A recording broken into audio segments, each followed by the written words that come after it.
Une secte dirige la France, peu de gens en ont conscience et encore moins la connaissent véritablement.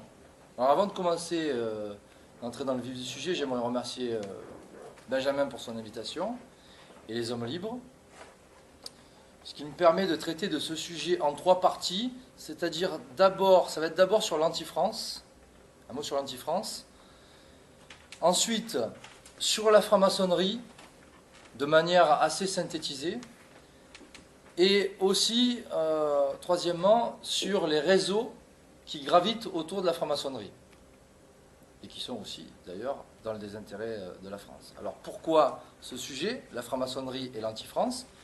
Parce que cette secte est centrale dans l'entreprise de destruction de la France, et maintenant depuis plusieurs siècles.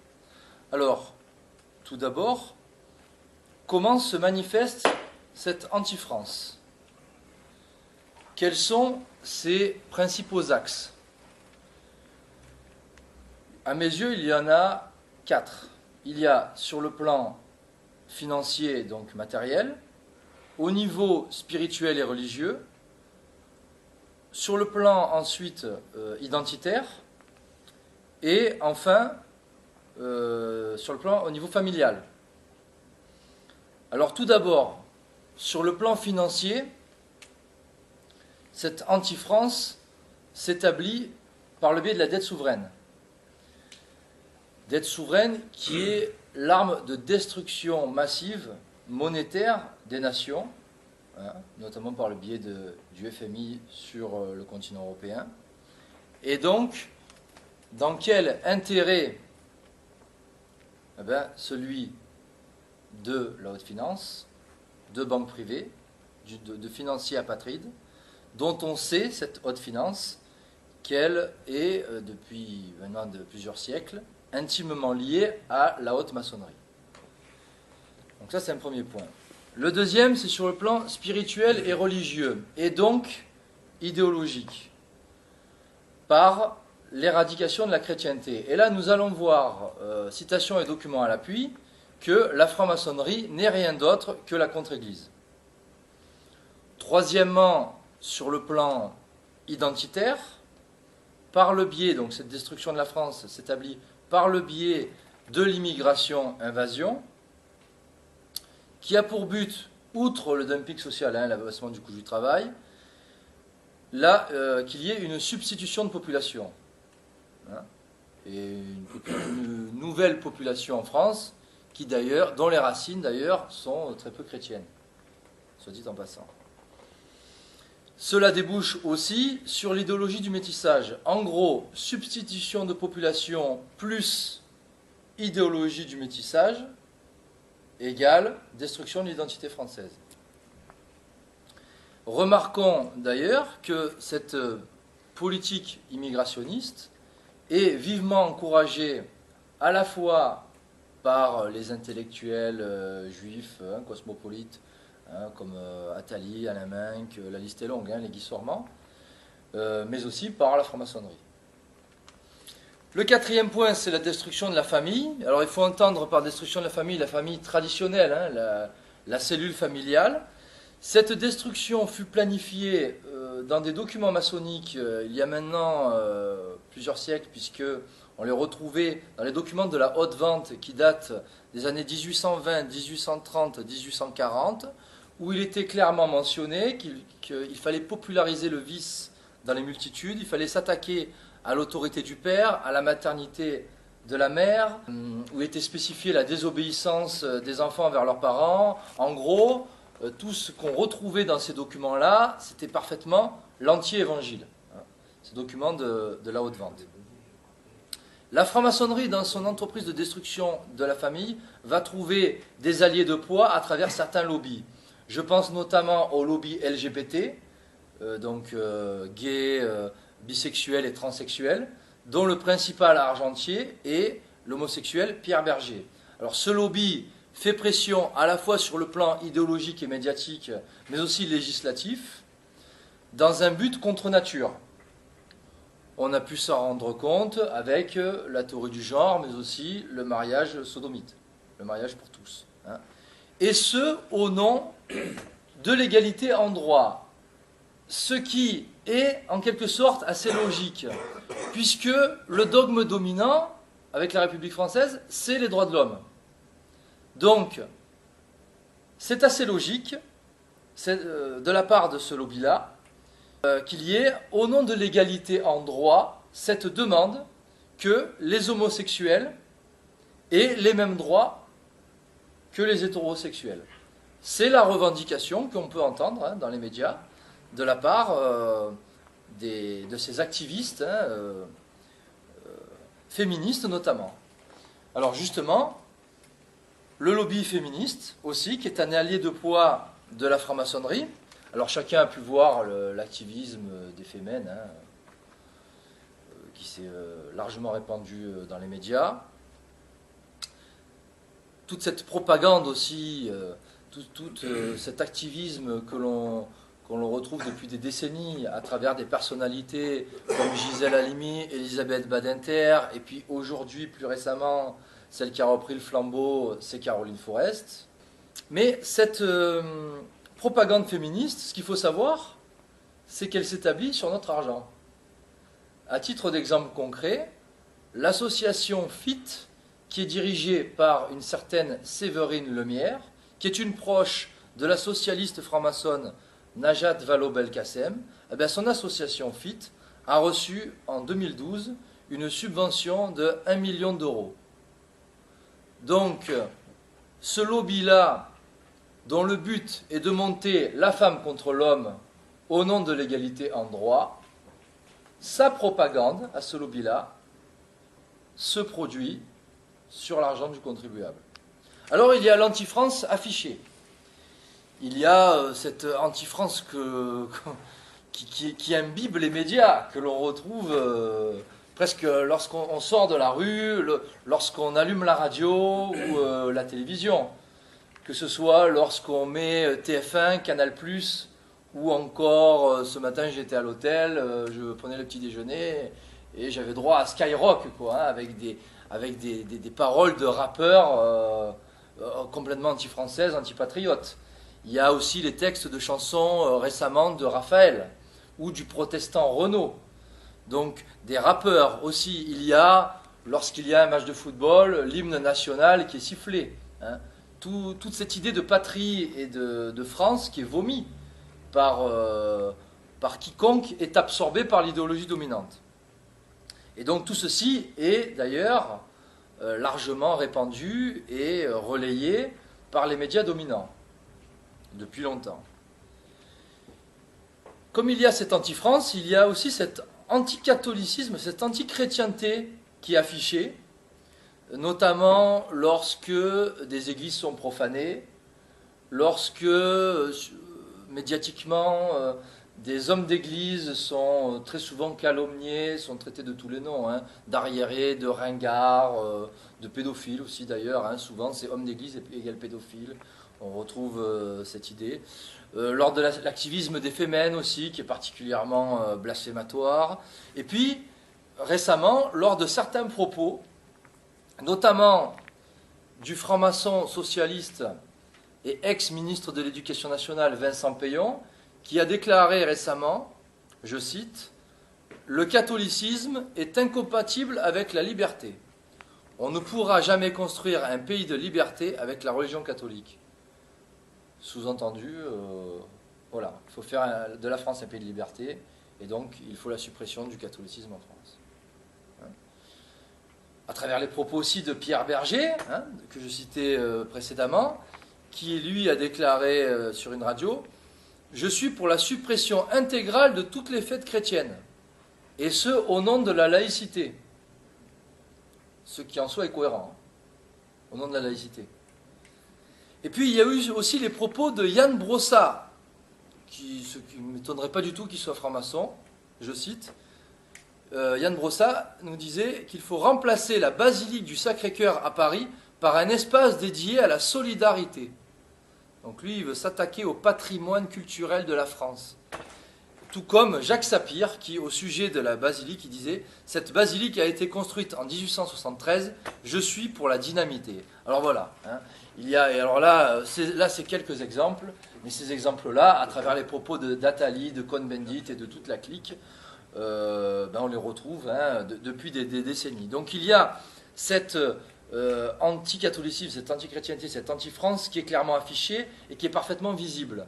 Mais il y a ce qui l'est moins. Il y a ce qui est beaucoup moins visible. Et ce qui symbolise cette anti-France, c'est la République. C'est l'institution qui est à la tête hein, de l'État français. La République qui est la franc-maçonnerie à visage découvert et qui est le parti de l'étranger. C'est-à-dire que la franc-maçonnerie, la République française, favorisera toujours ce qui est étranger et ce qui est extérieur à la France. Le dernier venu sera toujours mieux considéré que l'avant-dernier et encore plus que l'autochtone. Voilà. C'est ainsi et l'histoire le prouve. Et ce qu'on peut prouver aussi, c'est l'avancée de la République universelle qui est en parallèle aux différentes révolutions. Nous retrouvons une forte implication de la franc-maçonnerie lors de chaque révolution, et nous retrouvons la progression à travers ces révolutions de la République universelle. Que ce soit en 1789, avec un complot 100% maçonnique, pour faire court, hein, je ne vais pas faire une conférence sur le 1789 complot maçonnique, je l'ai déjà fait. Que ce soit 1848, qui déboucha sur la Seconde République hein, pour destituer le roi Louis-Philippe et qui déboucha notamment aussi sur un gouvernement provisoire composé de 11 francs-maçons, et que ce soit la Révolution de la Commune, où le Grand Orient et la Grande Loge nationale de France ont parfaitement assumé hein, formellement leur implication. Donc toutes ces révolutions furent des révolutions maçonniques et firent avancer la République universelle en France. Précisons notamment que 1871 s'est établi pour éviter un retour de la monarchie de droit divin à travers Henri V, et donc le comte de Chambord, et que cette troisième république fut la plus anticléricale, certainement, et la plus anti-religieuse de toutes. Alors, il ne suffit pas de dire l'anti-France, les lobbies, la franc-maçonnerie, il faut aussi les nommer, si on va jusqu'au bout des choses. Hein. Et donc, quels sont ces lobbies, quels sont ces réseaux que nous allons passer en revue, quelles sont leurs fonctions, hein, leurs projets, quels sont tout court ces lobbies-là. Alors il y a la franc-maçonnerie, classique, spéculative, du Grand Orient et de la Grande Loge. Nous allons voir aussi la franc-maçonnerie exclusivement juive, qui est méconnue, mais qui est surpuissante, du B'nai B'rith. Et puis certains lobbies qui ont pignon sur rue dans la République française, hein, alors que ce sont des associations loi 1901. Vous créez une association de loi 1901, vous demandez une subvention, vous avez nada, vous avez zéro. Et là, il y a des lobbies qui donnent des ordres, hein, nous allons le voir, au gouvernement, et qui sont des associations de loi 1901. Hein. Est-ce normal? Non. Au nom de la raison? Non.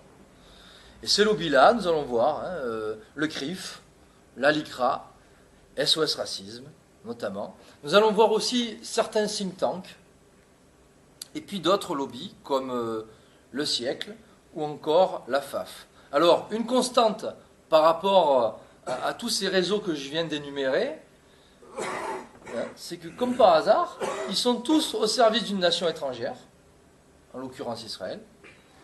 Ils sont tous opposés à la nation française, mais attention, une certaine France, c'est-à-dire pas la République française, il y a souvent une confusion là-dessus.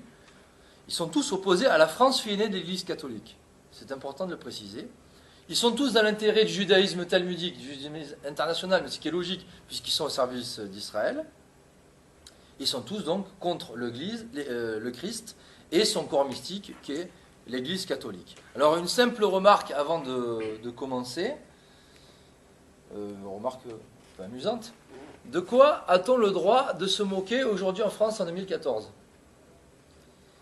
Réponse, de la France, de l'Église catholique, du drapeau français d'ailleurs même, de la patrie, de la notion de patrie française, du français de souche, du terroir, hein, de la France profonde, hein, des villages, de son patrimoine d'ailleurs, hein, comme Yann Brossat. Hein, de toutes ces choses-là, on a parfaitement le droit. De la rigueur militaire d'ailleurs, de la famille traditionnelle, hein, du père de famille, autoritaire et même macho, on pourrait dire. Donc tout cela, il n'y a pas de problème. On peut se moquer de ça sans aucune crainte. Vous aurez même le tapis rouge chez Michel Drucker ou Marc-Olivier Fogiel, par exemple. Par contre, de quoi n'a-t-on pas le droit de se moquer? C'est quand même intéressant de remarquer ces choses-là. Alors, du judaïsme talmudique, c'est plutôt déconseillé, de la communauté juive organisée, de la nation d'Israël, donc du régime sioniste, des immigrés et des sans-papiers. Alors là, le tapis rouge chez Drucker, je ne sais pas, ça sera plutôt des plaintes de la LICRA et la loi Guesso. Alors ma question est toute simple et très directe. À quand une loi Guesso réprimant la haine anti-française, le racisme anti-blanc ou encore la haine anti-chrétienne? À quand une loi là-dessus? On l'attend. On risque d'attendre longtemps d'ailleurs. Alors la première raison de ce petit exposé, cette petite étude sur la franc-maçonnerie et l'anti-France, à travers une citation que j'aime beaucoup et que l'on doit au théologien catholique Jacques Bénigne Bossuet, donc ça date du XVIIe siècle, qui écrivait en son temps « Dieu se rit des hommes qui chérissent les causes dont ils déplorent les effets ». Et donc ce qui va nous intéresser, ce ne sont pas les conséquences des problèmes de société. Ça ne va pas être la délinquance en milieu urbain. Ça va être donc les causes des problèmes. Et la cause principale, à la cause des problèmes, on retrouve, dans la majeure partie des cas, la franc-maçonnerie, qui est souvent à l'origine des lois comme de décisions politiques, et qui est, plus de 2 siècles après 1789, l'idéologie dominante en France. La deuxième raison, elle est toute simple.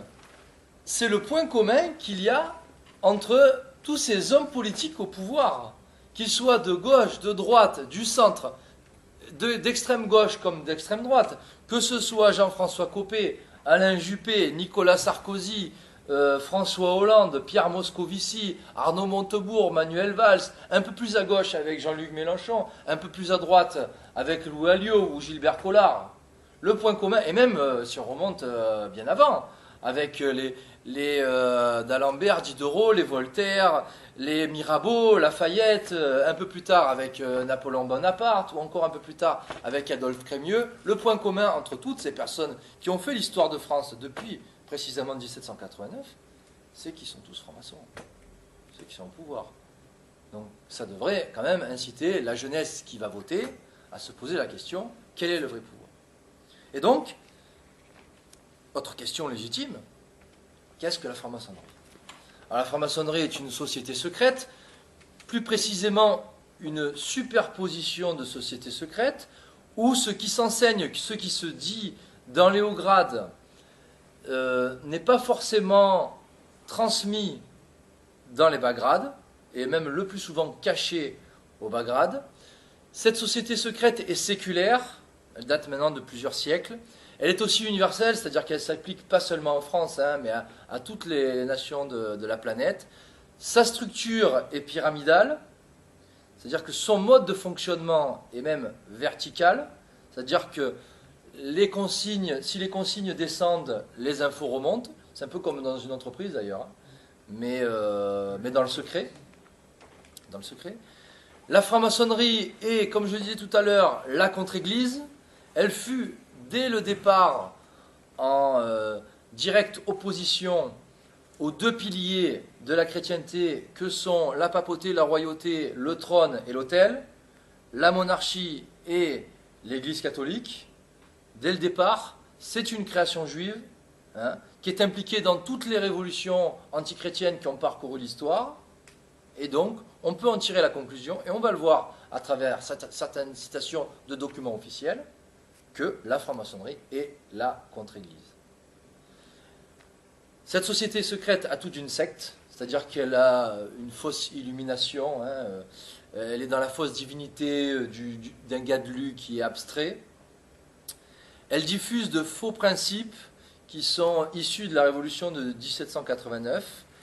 Elle évolue en cercle fermé, c'est-à-dire qu'il faut être coopté hein, pour être initié, hein, pour être franc-maçon. Pas n'importe qui peut participer à des loges. Alors que si vous voulez aller à la messe à Lyon, n'importe qui peut y accéder. Hein, croyant comme non-croyant, catholique comme non-catholique. Or là, non. Hein, elle évolue en cercle fermé et dans le secret. La franc-maçonnerie est l'anti-France, l'anti-nation. Cette secte a toujours conspiré contre l'intérêt de la nation française. C'est surtout un état d'esprit. C'est l'état d'esprit de la révolte de Lucifer contre Dieu, ce qui n'est pas étonnant puisque Lucifer est l'ange déçu qui s'est le premier révolté contre la suprématie divine.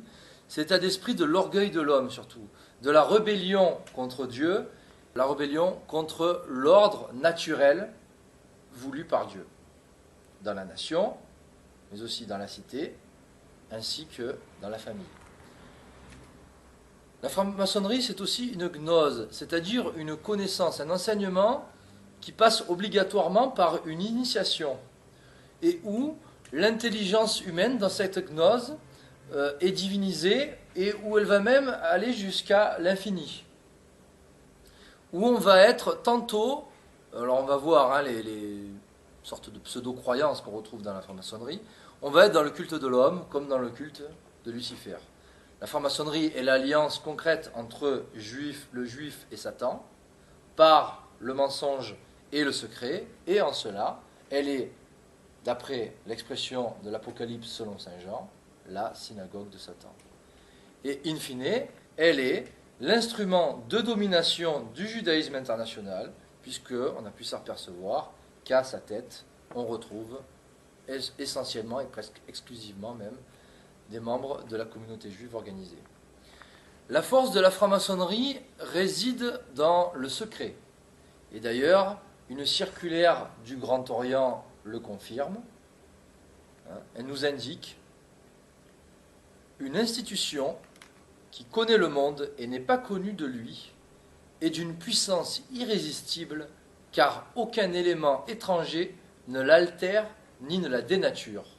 Et c'est tout à fait vrai, puisque comment combattre un ennemi quand on ne le connaît pas, quand on ne sait pas qui il est, quand on ne sait pas son projet, sa stratégie, comment cet ennemi opère hein.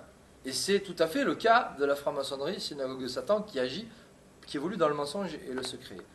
Sa création officielle date de 1717, en Angleterre, avec la Grande Loge de Londres, par deux protestants, des Aguillés et James Anderson. Anderson, dont sont tirés le nom donc, des Constitutions Anderson, qui datent de 1723, et qui sont les textes fondamentaux sur lesquels se basent et planchent d'ailleurs les francs-maçons des 33 grades. Alors, précision, si l'origine de la franc-maçonnerie est protestante, tout est juif. Les grades, les rituels, l'enseignement, de A à Z. Pourquoi ? Parce que tout est tiré de la Kabbale. Et alors là, je recommande un livre que je n'ai pas entre les mains, mais qui a été le meilleur livre qui a été écrit sur la franc-maçonnerie, et qui s'intitule « La franc-maçonnerie, synagogue de Satan ». Ce livre a été écrit à la fin du XIXe siècle par Monseigneur Léon Meurin. Et c'est la preuve formelle, incontestable, que tout est tiré de la Kabbale. Alors la Kabbale qui est, dans la franc-maçonnerie, tout est tiré de la Kabbale, et la Kabbale elle-même est la doctrine mystique et secrète de la tradition juive. L'Église catholique, je parlais de Monseigneur Meurin, donc c'est l'Église catholique s'est méfiée, a trouvé dès le départ très suspect, notamment l'idée de secret, ce manque de transparence, et donc a souvent condamné cette société secrète. Vous remarquerez beaucoup moins depuis Vatican II d'ailleurs, hein, c'est-à-dire depuis que des francs-maçons ont pris le pouvoir au Vatican. Et donc cette première condamnation date de 1738, condamnation officielle, et on la doit au pape Clément XII, avec sa bulle in eminenti apostolatus specula. La franc-maçonnerie est le centre idéologique du pouvoir, et d'ailleurs, une citation du haut initié juif Adam Weishaupt vient nous le confirmer. Alors, Adam Weishaupt, qui jouait un rôle majeur lors de la révolution de 1789 en France, et qui écrivait en son temps, donc c'était à la fin du XVIIIe siècle, c'est dans l'intimité des sociétés secrètes qu'il faut savoir préparer l'opinion. Donc c'est d'abord dans les loges que se prépare l'opinion, les idées qui vont ensuite être appliquées au grand public par le biais de la République. Des députés et des ministres en France, dans les années 1970-1980, ont avoué, ont reconnu que la loge est le laboratoire de la société. Et ils ont aussi reconnu que la loi sur l'avortement, la loi Veil, qui date de 1975, avait été auparavant élaborée dans les loges. Donc là, nous avons un exemple concret d'une loi antichrétienne et parfaitement contre nature, qui, et ça a été avoué donc par les francs-maçons, qui a été élaborée dans les loges avant d'être appliquée ensuite à l'échelle nationale, à la République française, avec donc cette loi sur l'avortement de Simone Veil. Dans l'idéologie maçonnique, il n'y a pas de dogme de foi clairement établi, comme dans le catholicisme, mais on est dans la libre pensée, c'est-à-dire dans le je pense que, et dans le chacun pense ce qu'il veut. Voilà. Donc si chacun pense ce qu'il veut, il n'y a pas de vérité, on est dans la négation de la vérité, et donc chacun détient sa propre vérité en maçonnerie. On y prône une société qui est centrée sur l'humain, à la différence encore, en totale opposition avec la doctrine catholique, une société centrée sur l'humain et non centrée sur Dieu, où on est dans la divinité de l'humain, ou cette divinité abstraite qui est le Gadlu, grand architecte de l'univers. Point très important, on prône aussi la négation du péché originel. Ça aussi, c'est en opposition radicale avec la doctrine catholique, c'est-à-dire qu'il n'y a ni bien ni mal, ni vice ni vertu. On nie ce péché originel qui découle de nos premiers parents, d'Adam et Ève.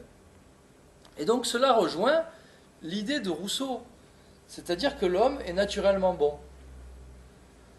Cette idée très naturaliste d'ailleurs. L'homme est naturellement bon. Donc s'il est naturellement bon, il n'y a point besoin de religion pour qu'il s'améliore intérieurement dans des vertus, qu'elles soient d'ailleurs naturelles ou surnaturelles. La franc-maçonnerie prône aussi l'agnosticisme dans certaines obédiences, le doute, et puis aussi la négation du divin, notamment donc l'athéisme, notamment dans les loges du Grand Orient, l'athéisme, ou encore le panthéisme, c'est-à-dire que tout est Dieu, le créateur comme la créature, c'est-à-dire qu'il y a un esprit créateur, certes, mais nous aussi, nous sommes Dieu dans le panthéisme, et même la nature est Dieu, la nature est divine. Concept que d'ailleurs, fausse idéologique que l'on retrouve dans le New Age, le panthéisme. Le slogan maçonnique, tout le monde le connaît, nous le retrouvons sur les devantures des tribunaux, des écoles, c'est liberté, égalité, fraternité. Mais ce slogan, il faut bien le comprendre en le lisant à l'envers, c'est-à-dire au sens luciférien du terme, c'est-à-dire que c'est la fraternité maçonnique qui, au nom de l'égalité, permet la liberté d'action des francs-maçons. Donc en gros, il y a la liberté pour les uns, mais pas pour les autres. Pour ceux qui sont initiés francs-maçons, qui fait franc-maçon, il y a une certaine liberté. Et pour nous, on a la liberté quand même d'aller consommer à Carrefour et de voter UMP ou PS. Voilà. Mais pas trop non à l'Europe quand même. Parce que sinon, il y a le traité de Lisbonne pour ça. Voilà. Par exemple. Où on peut même aussi voter, c'est recommandé, voter pour les francs-maçons du Front National aussi, depuis quelques temps. Ça aussi, on peut. Voilà. Donc, liberté, égalité, fraternité, c'est l'esprit du monde. Et cet esprit du monde est à l'opposé de l'esprit catholique. Et d'ailleurs, notre Seigneur Jésus-Christ lui-même disait que son royaume n'était pas de ce monde. Nous avons vu la République qui est la franc-maçonnerie à visage découvert, qui est le régime politique de domination durable donc de la franc-maçonnerie, et qui est intimement lié avec la démocratie, qui est soi-disant la loi du nombre. Mais avec la fabrication du consentement, cette démocratie est en fait une plutocratie. Et c'est au final non pas le peuple qui a le pouvoir, parce que Demos Kratos, c'est soi-disant le peuple qui a le pouvoir. Mais au final, c'est toujours une oligarchie qui tient les rênes. La laïcité aussi, qui est la religion officieuse de la franc-maçonnerie, et ça a été d'ailleurs avoué il y a quelque temps par Vincent Peillon, il a clairement affirmé, c'est l'anti-religion sous le prétexte de pratiquer sa religion dans la sphère privée. En fait, c'est l'anti-religion, et la laïcité poursuit clairement l'éradication de la religion catholique, et je dirais même de toutes les religions au profit d'une seule, le judaïsme talmudique. La franc-maçonnerie diffuse aussi, défend certaines fausses idées, comme la lutte contre les discriminations, c'est-à-dire qu'il ne faut pas discriminer une minorité, et donc du coup ça revient à discriminer la majorité. Autre faux principe, l'idéologie antiraciste, la diversité, le multiculturalisme, l'idéologie du métissage, toutes ces fausses idées qui sont élevées presque en dogme de foi, qu'il ne faut surtout pas contrer, et qu'on le retrouve dans les médias dominants où tout le monde est d'accord sur ces faux principes-là. La liberté religieuse aussi, que l'on retrouve d'ailleurs dans le Concile Vatican II, ou encore la tolérance. Alors évidemment, pour avancer dans ses plans et dans son projet, la franc-maçonnerie n'est pas arrivée en disant voilà, on va massacrer la France, ses racines, son identité, la chrétienté, on va tout détruire, ça va être le chaos. Non, évidemment. Elle a avancé masquée dans son projet, et elle s'est toujours prétendue, et encore aujourd'hui, humaniste, philanthropique. Elle dit accomplir de bonnes œuvres. Sur le plan social, ça peut se retrouver d'ailleurs à travers des clubs paramaçonniques comme le Rotary ou le Lions. Dans les hauts grades de la franc-maçonnerie, on est dans le luciférianisme, dans le culte de Lucifer. Et d'ailleurs, le Gadlut dans la Kabbale est Lucifer. Et là, j'aimerais attirer votre attention sur une citation que l'on doit au haut initié juif Albert Pike, et qui date de la fin du XIXe siècle. Donc Albert Pike, c'était un haut initié qui dirigeait les hautes loges maçonniques supérieures au 33e degré depuis New York. Il avait d'ailleurs prophétisé les 3 guerres mondiales, et il était à l'origine du Ku Klux Klan aussi d'ailleurs. Donc dans une correspondance à Mazzini, il avait prophétisé les 3 guerres mondiales, et il avait un pouvoir nettement supérieur aux dirigeants des nations. Et il avait écrit, après si vous gardez vos questions et après sans problème. Et il avait écrit ceci, et c'est très intéressant, je vais revenir sur cette citation. « Nous adorons un Dieu, mais c'est le Dieu que l'on adore sans superstition. À vous, souverains grands inspecteurs généraux du 33e degré, nous disons, pour que vous le répétiez aux frères des 32e, 31e et 30e degrés, et non pas aux frères des grades inférieurs, la religion maçonnique doit être pour nous tous, initiés des hauts grades, maintenue dans la pureté de la doctrine luciférienne. » Alors, je vais revenir là-dessus, si vous le voulez bien. Alors déjà, c'est le Dieu que l'on adore sans superstition. Dans le langage maçonnique, superstition, c'est la religion. C'est la religion catholique. Déjà. Donc, le Dieu qu'ils adorent, ce n'est pas le Dieu de la religion catholique. Première chose. Deuxième chose, il y a un message, il faut le répéter, donc je vous transmets le message au 33e degré. Il faudra le répéter au 32e, 31e et 30e degré, et non pas aux ceux des grades inférieurs. Donc il y a un message qui est transmis aux francs-maçons à partir du 30e degré. Non pas aux ceux de messages inférieurs, des grades inférieurs, c'est-à-dire non pas à ceux de la maçonnerie bleue, des 3 premiers grades, qui n'ont d'ailleurs aucun pouvoir, c'est-à-dire apprentis, compagnons et maîtres. Donc ça revient à dire ce que je disais tout à l'heure, superposition de société secrète, où il y a un secret en haut, qui n'est pas divulgué en bas. Et enfin, la pureté de la doctrine luciférienne, qu'on est clairement dans le culte de Lucifer à partir du 30e degré. D'ailleurs, vous retrouvez, donc on peut d'ailleurs en conclure par déduction, hein, esprit logique, les dirigeants des nations, les chefs d'État à l'heure actuelle, sont pour la grande majorité tous des francs-maçons du 33e degré. Donc, la plupart se doivent d'être dans le culte de Lucifer. Alors vous me direz, la franc-maçonnerie est un panier à crabes, comme dans toute entreprise, comme de partout, et d'ailleurs comme d'ailleurs dans le milieu tradit aujourd'hui. Il y a des divergences, hein, il y a des rivalités, ce qui est normal, entre Grand Orient, entre Grande Loge nationale de France, entre les matérialistes, qui sont basés sur la raison, soi-disant, entre eux et les spiritualistes.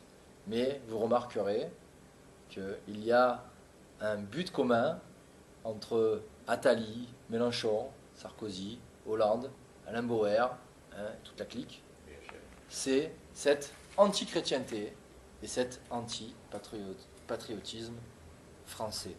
Et alors là, il s'agit d'une affirmation, mais certaines citations viennent nous le prouver, hein, notamment celle d'un bulletin du Grand Orient qui date de 1885, qui nous affirme « Le catholicisme, nous devons, nous, francs-maçons, en poursuivre la destruction définitive. » Les loges de la haute vente affirmaient très franchement être pour l'anéantissement à tout jamais du catholicisme. La revue L'Acacia, en 1902, écrivait « La franc-maçonnerie, c'est la contre-église, le contre-catholicisme, l'église de l'hérésie. » Quant à Monseigneur Meurin, dans son excellent livre « La franc-maçonnerie synagogue de Satan » aux éditions Saint-Rémy, que je vous recommande ce livre, Monseigneur Meurin écrivait très franchement « La franc-maçonnerie est une invention juive visant à détruire l'église catholique. » Donc, c'est la contre-église. Et encore Monseigneur Meurin, qui écrivait dans ce même livre de manière très pertinente, qu'on se persuade bien que la franc-maçonnerie est le plan de guerre le plus caché et le plus adroit de la synagogue déchue, ayant pour but la subjugation de toutes les nations au profit de la race élue des Juifs. C'est-à-dire la destruction de toutes les nations au profit d'une seule nation, Israël. Hein. Et donc, la franc-maçonnerie est bien, comme je le disais au début, l'instrument de domination du judaïsme international, et elle est aussi, les francs-maçons sont donc l'armée invisible, hein, de cette domination, hein, juive talmudique. Une dernière citation que l'on doit au franc-maçon repenti Bossan, qui écrivait « La franc-maçonnerie poursuit l'anéantissement de la France ». Lors de l'initiation au 33e degré, on enseigne à l'initié franc-maçon que la maçonnerie, je cite, hein, la maçonnerie n'est rien de plus, rien de moins que la révolution en action, la conspiration en permanence. Et après on nous traite de complotistes, hein, comme quoi il n'y a pas de complot.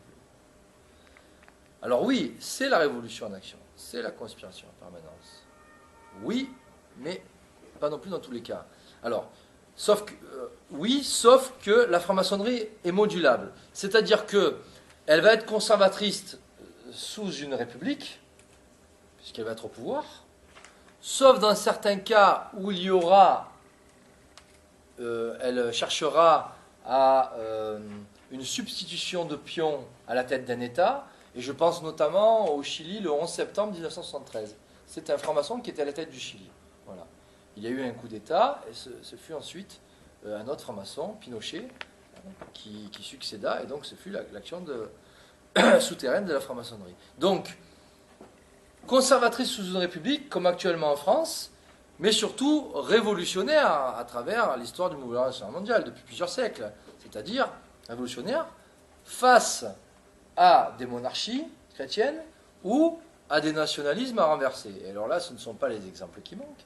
À travers les révolutions françaises, à travers aussi le génocide vendéen, à travers, en 1875, l'assassinat de Garcia Moreno en Équateur par un franc-maçon, l'assassinat au Portugal au début du XXe siècle du roi Carlos et de son fils, du tsar Nicolas II en 1917 en Russie, des Habsbourg, du renversement d'Alphonse XIII en 1931 en Espagne.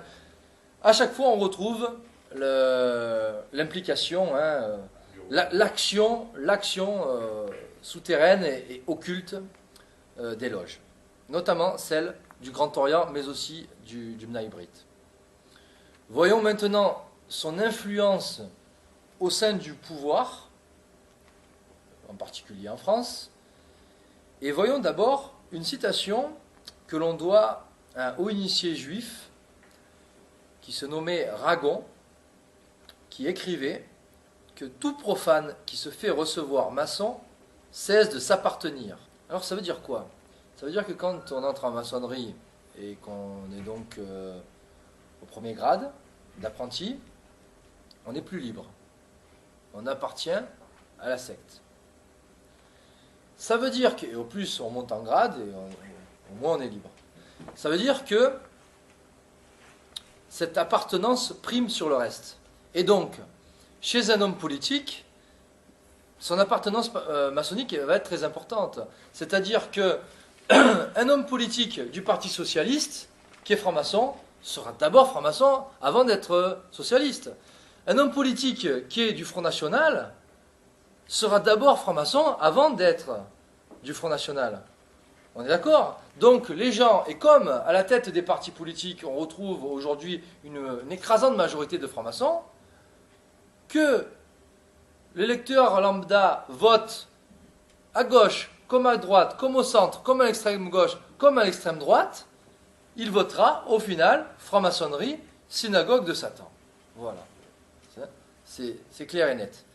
La franc-maçonnerie est donc un gouvernement invisible au sein du gouvernement officiel, et pour reprendre l'expression de Sophie Coignard, la franc-maçonnerie est un État dans l'État. Et d'ailleurs, cette remarque, on peut d'ailleurs la formuler à propos de la communauté juive organisée, qui elle-même est un lobby au sein du lobby maçonnique, une puissance occulte au sein de la puissance occulte, qui elle-même est un gouvernement invisible au sein du gouvernement invisible, et qui elle-même est un État dans l'État.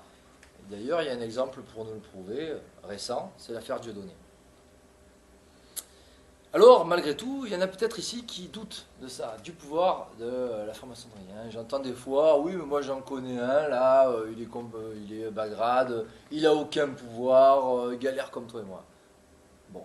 Alors écoutons quand même ce que a déclaré il y a quelques années le haut initié juif franc-maçon Alain Boer, qui fut grand maître du Grand Orient, qui fut conseiller sous la présidence Sarkozy, conseiller à la sécurité, qui est le mentor actuel de Manuel Valls, qui est le premier ministre de la France. Et donc c'était vraiment un haut initié qui parle là, et qui a avoué que dans notre système politique dit démocratique, j'aime bien le dit démocratique, ce ne sont pas 40 millions de citoyens qui font les lois, mais 150 000 frères. Alors là, je trouve qu'il élargit un petit peu, parce que bon, c'est quand même pas 150 000 frères qui font les lois, hein. C'est évidemment pas ceux de la maçonnerie bleue, c'est évidemment ceux des hauts grades. Alors l'action de la franc-maçonnerie durant l'histoire, on la retrouve dans cette synthèse, donc durant le mouvement révolutionnaire mondial, hein, voilà, à travers les révolutions, les guerres, les crises qui ont été fomentées par la franc-maçonnerie, synagogue de Satan, et cette petite étude que j'ai publiée il y a maintenant 2 ans démontre qu'il s'agit d'une conspiration contre les 2 piliers de la chrétienté, la monarchie et l'Église catholique. Conspiration aussi contre les souverainetés nationales, l'indépendance des nations à partir du XXe siècle, notamment, surtout, depuis les accords de Bretton Woods à la fin de la Seconde Guerre mondiale en 1944, où là, Edmond de Rothschild a dit clairement, c'était dans les années 50, que le verrou qui doit sauter, c'est la nation. Hein, donc il faut entendre par cela. Donc, destruction des souverainetés nationales, des nations, destruction de l'intérêt des peuples, de l'intérêt général, et ce, dans un double objectif, République et usure. Avancée de la République universelle, afin de reconstruire d'ailleurs le temple de Salomon, et usure en faveur d'une minorité de familles oligarchiques qui tiennent les banques privées, hein, donc en faveur d'usuriers qui sont apatrides. Voyons maintenant certains lobbies, alors particulièrement un lobby qui est maçonnique, hein, c'est-à-dire le Bnai Brit, qui veut dire en hébreu les fils de l'Alliance. Il s'agit vraiment d'une franc-maçonnerie juive, surpuissante car très discrète et très secrète, très méconnue, depuis qui a été fondée en 1843, hein, date de sa création à New York par 12 juifs francs-maçons. Et le Bnai Brit, ce sont des décisions très importantes durant l'histoire. C'est la déclaration Balfour, c'est le traité de Versailles, c'est l'opposition au national-socialisme d'Hitler, c'est en France la loi Guesso, hein, qui a été appelée de ses voeux, document à l'appui, hein, vous pouvez le retrouver sur le site La Contre-Révolution WordPress, hein, ça. Hein. Donc 1987, le Bnai Brit appelle à la loi Guesso. La loi Guesso est promulguée en 1990, comme par hasard. Le Bnai Brit, c'est aussi le mot d'ordre par rapport à la diabolisation du Front National au profit de l'alternance UMP-PS. C'est le Bnai Brit, ça. La pression sur Vatican II pour que l'Église de Rome se soumette à l'esprit du monde, pour qu'il y ait la liberté religieuse, pour que dans le catéchisme catholique soit enlevé tout ce qui est contre le judaïsme, ce sont aussi les émissaires du Bnai Brit qui sont derrière. Exact. Les principaux financiers de la révolution bolchevique. On a vu donc la déclaration Balfour, hein, Alfred Milner, membre du Bnai Brit. Les principaux financiers de la révolution bolchevique, on l'a su par Epiphanus, les Jacob et Mortimer Schiff, les Max Brettung, les Otto Kahn, les Warber, tout ça, c'est le Bnai Brit. D'ailleurs, d'après Emmanuel Ratier, le Bnai Brit serait le service de renseignement de la maison Rothschild. Ce qui ne serait pas du tout étonnant quand on voit les membres du Bnai Brit. Hein. Et plus récemment, c'est Henry Kissinger, on retrouve Bilderberg, latéral de partout, était aussi membre du Bnai Brit. Donc on peut en conclure que cette franc-maçonnerie exclusivement juive est supérieure aux 33 grades du rite écossais, hein, de la Grande Loge comme du Grand Orient. C'est la loge des loges.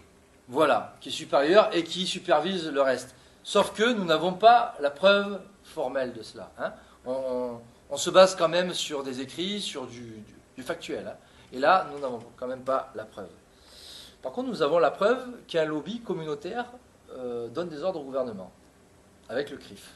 Voilà. C'est le prochain lobby, hein, dont je voulais parler, donc le CRIF, qui est le Conseil représentatif des institutions juives de France, qui est le lobby juif par excellence, hein, et qui donne donc des ordres, qui a un pouvoir donc, qui surpasse celui des gouvernements, et chacun a pu s'en apercevoir avec l'affaire Dieudonné, puisque nous avons eu, on reprend ce qui s'est passé, Roger Kuckerman, donc l'ordre vient d'Israël, ça a été avoué par Arnaud Klarsfeld, là, celui qui zozote, on ne comprend pas trop ce qu'il dit, mais bon, on a quand même compris que l'ordre venait d'Israël. Et donc nous avons Roger Kuckerman qui préside le CRIF, et qui appelle au lynchage de l'humoriste Dieudonné, dont on pense ce qu'on veut d'ailleurs, c'est pas le sujet. Et là, d'un coup, nous avons François Hollande, qui est quand même le président de la République française, nous avons Manuel Valls, et tout le monde monte au créneau, et tous les médias d'un seul coup, hein, à l'unisson, et tous les jours, c'est le lynchage. Et nous avons le théâtre de la main d'or qui est encerclé de CRS. On ne peut même pas y accéder. Donc alors là, s'il n'y a pas mot d'ordre, il faut m'expliquer là. Et d'ailleurs, ces ordres donnés au gouvernement, parce qu'il y a des fuites parfois, nous les retrouvons dans les propos de la juive sioniste Elisabeth Lévy, qui, se croyant en off, s'adressa à Richard Prasquier. Alors Richard Prasquier, c'est celui qui était juste avant Roger Kuckerman. Donc nous avons eu Roger Kuckerman, puis ensuite Richard Prasquier à la tête du CRIF, et encore maintenant Roger Kuckerman. Et donc là, Elisabeth Lévy disait, je cite, il faut le retrouver sur Internet, hein, c'était sur France Inter. Les gens ont été choqués à l'ère Kuckerman de voir tous les ministres de la République défiler au dîner du CRIF pour se faire engueuler platement. Je me rappelle de Kuckerman disant, on ouvre les guillemets, tel jour vous allez faire ça, vous allez convoquer l'ambassadeur d'Iran. Et là, elle reprend, Lévy, je l'ai entendu, on l'a vu engueuler vraiment les ministres, et les ministres acceptaient de se faire engueuler. Donc voilà ce qu'est la République française. Un lobby communautaire qui défend les intérêts d'une communauté, en l'occurrence la communauté juive, les intérêts d'une nation étrangère à la France, en l'occurrence Israël, et qui arrive et qui donne des ordres. On l'a vu aussi à une conférence à Genève, lors d'un discours d'Ahmadinejad, où d'un coup, claquement de doigts, il y avait l'UEJF et le CRIF qui ont ordonné à toutes les personnes présentes de sortir. Et ils sont sortis. Et ils ont obéi, au doigt et à l'œil. Ce qui est assez incroyable. Et là, nous l'avons donc avec le CRIF, qui donne les ordres au Premier ministre de la République française, et ainsi qu'au président, élu démocratiquement. Nous avons aussi la LICRA, qui porte plainte, en fait. C'est une nébuleuse, donc la LICRA, qui est la Ligue internationale contre le racisme et l'antisémitisme. Alors au début, ça s'appelait LICA. Il n'y avait pas le racisme.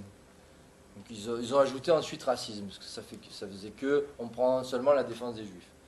Donc là, on prend la défense des autres aussi, au passage. Mais surtout des juifs quand même. Hein. Voilà. Donc cette nébuleuse attaque en justice tout opposant à la domination juive et maçonnique en France. Alors c'est pas compliqué. Si vous faites dans la critique de l'UMP ou du PS, comme Besancenot, ça va. Donc là, il n'y a pas la LICRA. Là, vous passez chez Drucker. Par contre, si vous allez sur le terrain communautaire et racial, vous commencez à parler de lobby juif, là, c'est quand même... là, attention. Attention. Et donc là, il y a la LICRA, et donc notamment par le biais de la loi Guessot, qui attaque en justice. Dans le même registre, nous avons SOS Racisme, association loi 1901, qui cautionne la politique d'immigration massive en France au nom de l'idéologie antiraciste. Et ce, depuis sa création, c'est-à-dire depuis 1984. Et donc, par le Parti socialiste, et on pourra constater d'ailleurs cette mise en avant d'une simple association, qui est très suspecte, cette mise en avant. Donc, cette association fut créée en 1984 par le Parti socialiste, et particulièrement, j'allais le dire, Julien Drey, qui, je me rappelle, je me souviens bien, sur un plateau télévisé, c'était sur France Télévisions, il y avait aussi Marine Le Pen, a déclaré « L'immigration, c'est une chance pour la France ». Alors, nous sommes quand même en droit de douter de la sincérité de Julien Drey lorsqu'il a affirmé cela. Quand même. Alors, remarquons aussi au passage que cette propagande antiracisme du métissage généralisé, hein, elle s'établit sur notre argent, sur l'argent du contribuable, hein, puisque SOS Racisme est grassement subventionné par l'État, mais aussi par Pierre Berger. Donc on retrouve Pierre Berger, SOS Racisme et lobby LGBT. Les deux étant main dans la main. Voyons maintenant quelques think tanks qui participent à cette idéologie, à cette propagande anti-française, anti-patriote, anti-chrétienne et au final maçonnique. Et nous constaterons que les membres de ces think tanks importants sont omniprésents sur les plateaux télé, dans les médias, pour nous dire ce qu'on doit penser. Alors, j'en ai relevé 3. Parmi les plus importants, les plus influents, nous avons l'IFRI, l'Institut français en relations internationales, du lobbyiste Thierry de Montbrial, qui est un invité régulier du Club Bilderberg, du siècle aussi, ainsi que la Commission trilatérale. Alors, Club Bilderberg et la Commission trilatérale, ce sont vraiment de puissants lobbies mondialistes. Hein. Donc, il n'est pas étonnant que l'IFRI soit au service d'une gouvernance mondiale et prône une gouvernance mondiale. Et d'ailleurs, lors de réunions et de conférences à l'IFRI, comme invité, vous ne retrouvez pas Pierre Hillard ou moi-même, évidemment, mais par exemple la juive sioniste Christine Ockrent ou le globaliste sioniste Jacques Attali, talmudiste Jacques Attali. L'IFRI est soutenu financièrement par une vingtaine de multinationales, dont la banque Lazare, frère. Et son budget annuel est de 6,5 millions d'euros. Think tank très important aussi, très influent, c'est Terra Nova. Terra Nova qui se prétend volontiers progressiste, social-démocrate, antiraciste, antipatriote, anti-pro-national, pro-Europe, hein, européiste. Donc là, il faut savoir évidemment que la construction européenne est une construction purement maçonnique. Hein. D'ailleurs, elle s'est établie par le biais de personnalités qui étaient des francs-maçons. L'Union européenne actuelle est vraiment une institution supranationale dans le désintérêt des souverainetés nationales et elle est composée d'une majorité de francs-maçons. Hein. Donc voilà, pas étonnant que aussi ça fait partie de l'idéologie dominante, hein, cette idée d'unification européenne qu'on retrouve à travers donc Terra Nova qui est pro-Europe, pro-PS, qui est très lié au Parti socialiste et dont le président est Michel Rocard, qui fut ministre PS. Et parmi ces membres de Terra Nova, il y en a beaucoup, et on le retrouve, hein, il pullule dans les médias. Vous retrouvez le syndicaliste François Chérec, le juif écolo-libertaire Daniel Cohn-Bendit, le franc-maçon marseillais Karim Zeribi, Mathieu Pigasse de la Banque Lazare, Louis Dreyfus du journal Le Monde, le haut fonctionnaire David Kessler de Radio France, l'émissaire de la Deutsche Bank Stéphane Boujna, donc c'est quand même du lourd, hein, le politologue acquis à la cause sioniste, qui lui aussi qu'on retrouve sur le plateau télé, Bruno Tertré, tout comme d'ailleurs Frédéric Ancel, ou encore l'apologiste de l'immigration et du métissage, Rokhaya Diallo, de l'association Les Indivisibles. Terra Nova, qui est financée par de puissantes multinationales, dont, alors tenez-vous bien, Google, EADS, Total, Microsoft, Vivendi, le groupe Casino, ou encore Sanofi Adventis. Un troisième think tank pour la route, avec le think tank différent. On retrouve d'ailleurs le fils de François Hollande, Thomas Hollande. Think tank qui est présidé par Virginie Martin de Sciences Po, qui est une politologue centrée sur le FN. C'est-à-dire qu'elle est payée pour ça, quoi. Elle est payée pour analyser, pour critiquer le Front National. C'est quand même incroyable, non? Moi, à titre personnel, j'ai analysé le Front National actuel, j'ai fait des vidéos dans des conférences, mais j'ai jamais été payé pour ça, quoi. L'État ne m'a jamais subventionné pour établir une critique constructive du Front National. Ben, elle, oui. Allez savoir. Hein. Donc, Virginie Martin, de Sciences Po, qui a déclaré dans le journal Le Monde « Il faut sonner le glas de la France d'Astérix ». Elle est pour une France laïcarde, multiculturelle, et pour elle, l'homme blanc, hétéro et de culture chrétienne, c'est archaïque et dépassé. Donc voilà, bon, on n'est pas à la mode, on n'est pas branché, quoi. Hein. Français de souche, de culture chrétienne, ben, tant pis quoi. Hein. On n'a pas les faveurs de Virginie Martin de Sciences Po. Alors justement, elle est de Sciences Po. Ben, justement, on retrouve la même idéologie dans les grandes écoles, notamment à Sciences Po, mais aussi à l'ENA, où les futurs diplômés sont formés hein, à la sauce républicaine, laïcarde, maçonnique en fait, hein, afin qu'ils deviennent par la suite des hommes politiques ou des hauts fonctionnaires ou des journalistes hein, dans les médias. Donc acquis à l'idéologie dominante, hein, est-ce qu'ils deviennent des sophistes en fait, hein, des menteurs professionnels et des démagos, et en gros des traîtres à la nation. Et d'ailleurs, en matière de trahison, nous avons la preuve de l'allégeance de nos politiques au lobby juif à travers le dîner annuel du CRIF, hein, où les hommes politiques de gauche comme de droite, comme du centre, de l'extrême gauche comme de l'extrême droite, vont se prosterner chaque année et vont recevoir des ordres. Et l'éclair. Aussi. Nous avons là aussi la preuve de la connivence entre politique, médias, industrie et finance à travers le dîner du siècle, qui se réunit une fois par mois à Paris, sur la place de la Concorde, à l'Automobile Club.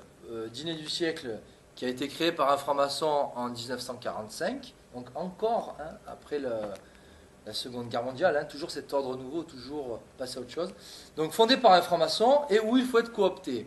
Et là, le dîner du siècle, c'est vraiment l'incarnation de l'UMPS, puisqu'il y a autant qui mangent ensemble chaque mois, il y a autant des gens de l'UMP comme du PS. Donc, au sein du dîner du siècle se réunit vraiment ce qu'on peut appeler le gratin oligarchique de la France.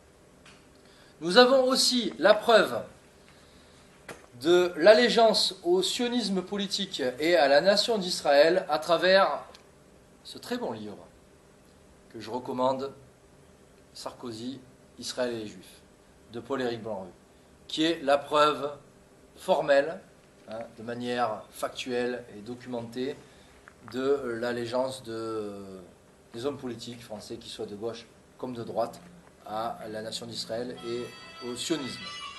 Nous avons la preuve aussi de la soumission à la puissance américaine, de la France à la puissance américaine, par la FAF, la French American Foundation, qui a été fondée en 1976 par plusieurs membres du CFR, le Council on Foreign Relations, qui est un think tank qui décide de la politique internationale des États-Unis d'Amérique. Et en fait, la FAF est en France une antenne du CFR. Officiellement, elle dit être pour la coopération franco-américaine. Mais en fait, les membres de la FAF, qui sont appelés Young Leaders, sont des pions américains en France. Alors là, voyons d'ailleurs quels sont ces Young Leaders-là. Hein, ce n'est pas l'épicier du coin, vous vous en doutez. On retrouve François Hollande, Arnaud Montebourg, Najat Vallaud-Belkacem, Pierre Moscovici, mais aussi à droite, Alain Juppé, Valérie Pécresse, Jacques Toubon, ou encore dans les médias à la tête de France 24, Christine Ockrent. On trouve aussi d'ailleurs Nicolas Dupont-Aignan. Et puis aux États-Unis, nous avons Frank Carlucci de la CIA, ou encore Bill et Hillary Clinton, qui ont été Young Leaders. Nous avons aussi la preuve de la soumission de nos représentants politiques à certains lobbies lorsque certains d'entre eux effectuent un grand oral dans certains lobbies ou loges maçonniques. Je pense à Jean-François Copé, qui a effectué un grand oral au CRIF. Il a été reçu au CRIF par Kerman. Il y eut aussi François Hollande, Jean-Luc Mélenchon ou encore Siem Abchi de l'association Ni Pute Ni Soumise, qui ont eux effectué un grand oral au Grand Orient de France. Et puis, plus récemment, au Bnai Brit, nous retrouvons Nathalie Kosciusko-Morizet de l'UMP et Anne Hidalgo du Parti Socialiste, qui ont effectué donc un grand oral au Naïbrit. Et, comme par hasard, Anne Hidalgo, c'était juste avant d'être élue maire de Paris. Donc l'une de droite, l'autre de gauche. Donc, ces personnalités politiques sont en fait testées par la franc-maçonnerie, par ses lobbies. Et selon leur discours, ils sont testés pour appliquer une politique qui sera anti-française, anti-catholique, pro-israélienne, pro-métissage, pro-idéologie dominante. Et donc, selon le discours qu'ils vont tenir, ils seront ou non encensés médiatiquement, ils seront ou non soutenus, subventionnés, grassement ou pas, et in fine, ils seront ou non élus à la tête des institutions françaises. Ça me paraît évident. Alors, à travers ce petit récapitulatif là, nous avons vu ce qu'est l'idéologie dominante, nous avons vu quels sont les principaux lobbies, les plus puissants, qui participent à cette destruction de la France. Mais nous avons vu que c'est la France, fille aînée de l'Église catholique, qui est visée. Ce n'est pas la République française, c'est très important. Donc, c'est vraiment la France, fille aînée de l'Église catholique, qui est visée par ce système dont la nature est talmudo-maçonnique. Ce sont ses racines, c'est sa catholicité, c'est son identité, c'est sa souveraineté. Il y a clairement, c'est la France de 496, et non celle de 1789. Lorsque Vincent Peillon parle de la France, pour lui, elle démarre en 1789. Et donc, il y a clairement, dans le paradigme que l'on doit intégrer, un avant et un après 1789. C'est-à-dire un ancien régime et un nouveau régime. Les idées qui sont celles de l'Église catholique et ensuite qui sont celles de la contre-Église. Ensuite. C'est-à-dire que une société sans Dieu s'est substituée, qui est purement naturaliste d'ailleurs, et matérialiste, s'est substituée à une société dont le but était de mener les âmes à Dieu. Et ça, c'est très important à intégrer. C'est-à-dire que dans la doctrine catholique, dans le christianisme, le but est l'élévation du citoyen, que ce soit son élévation de sa conscience, mais surtout de son âme, afin qu'il aille à Dieu. Donc une élévation d'abord spirituelle et éventuellement matérielle.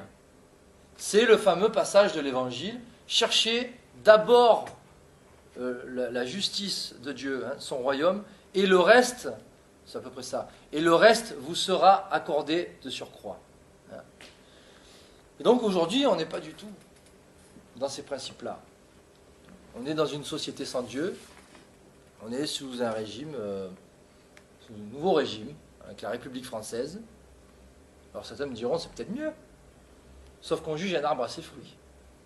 Quels sont les fruits produits par la République anti-France? La France est en Europe le premier consommateur d'antidépresseurs. Ça, c'est pas une pole position qu'on doit nous envier. Sa dette souveraine publique avoisine les 2000 milliards d'euros.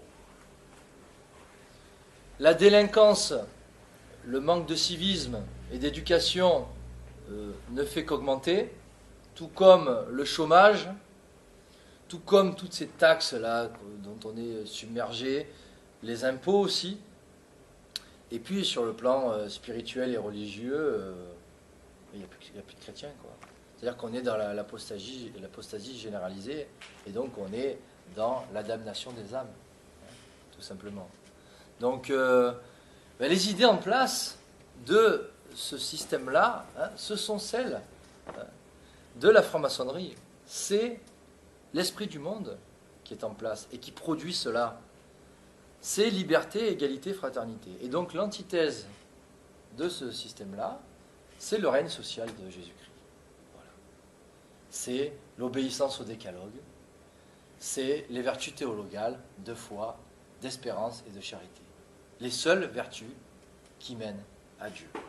Et en guise de conclusion, comme l'affirmait le grand pape Saint Pie X, Il disait « Le salut de la France ne peut être obtenu que par la reconnaissance du règne du Christ sur la nation. » C'est-à-dire que le salut de la France passera obligatoirement par sa conversion, donc par sa reconversion. C'est-à-dire qu'il y a eu 496, mais entre-temps, il y a eu 1789. La France devra se reconvertir. Et en restaurant, ça passera en restaurant par la restauration des principes de la France, fille aînée de l'Église catholique. Alors, tout d'abord en renouant avec certaines valeurs, puisque avant de se convertir, il faut d'abord adapter les idées.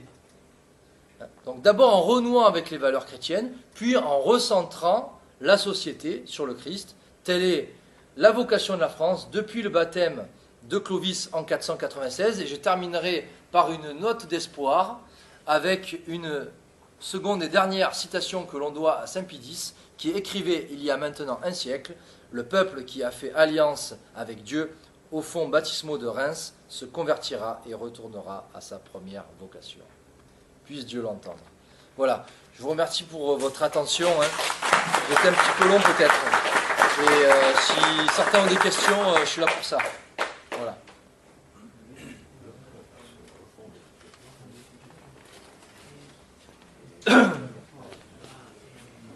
Vous sera accordé de surcroît. Et donc aujourd'hui, on n'est pas du tout dans ces principes-là. On est dans une société sans Dieu. On est sous un régime, sous un nouveau régime, avec la République française. Alors certains me diront, c'est peut-être mieux. Sauf qu'on juge un arbre à ses fruits. Quels sont les fruits produits par la République, l'anti-France? La France est en Europe le premier consommateur d'antidépresseurs. Ça, c'est pas une pole position qu'on doit nous envier. Sa dette souveraine publique avoisine les 2000 milliards d'euros. La délinquance, le manque de civisme et d'éducation ne fait qu'augmenter, tout comme le chômage, tout comme toutes ces taxes-là dont on est submergé, les impôts aussi. Et puis sur le plan spirituel et religieux, il n'y a plus de chrétiens, quoi. C'est-à-dire qu'on est dans l'apostasie généralisée, et donc on est dans la damnation des âmes, tout simplement. Donc les idées en place de ce système-là, ce sont celles de la franc-maçonnerie. C'est l'esprit du monde qui est en place et qui produit cela. C'est liberté, égalité, fraternité. Et donc l'antithèse de ce système-là, c'est le règne social de Jésus-Christ. C'est l'obéissance au décalogue, c'est les vertus théologales de foi, d'espérance et de charité. Les seules vertus qui mènent à Dieu. Et en guise de conclusion, comme l'affirmait le grand pape Saint Pie X, il disait « Le salut de la France ne peut être obtenu que par la reconnaissance du règne du Christ sur la nation. » C'est-à-dire que le salut de la France passera obligatoirement par sa conversion, donc par sa reconversion. C'est-à-dire qu'il y a eu 496, mais entre-temps, il y a eu 1789. La France devra se reconvertir par la restauration des principes de la France, fille aînée de l'Église catholique. Alors, tout d'abord en renouant avec certaines valeurs, puisque avant de se convertir, il faut d'abord adapter les idées. Donc d'abord en renouant avec les valeurs chrétiennes, puis en recentrant la société sur le Christ. Telle est la vocation de la France depuis le baptême de Clovis en 496. Et je terminerai par une note d'espoir avec une seconde et dernière citation que l'on doit à Saint Pie X, qui écrivait il y a maintenant un siècle: « Le peuple qui a fait alliance avec Dieu au fonds baptismaux de Reims se convertira et retournera à sa première vocation. » Puisse Dieu l'entendre. Voilà, je vous remercie pour votre attention. J'étais un petit peu long peut-être. Et si certains ont des questions, je suis là pour ça.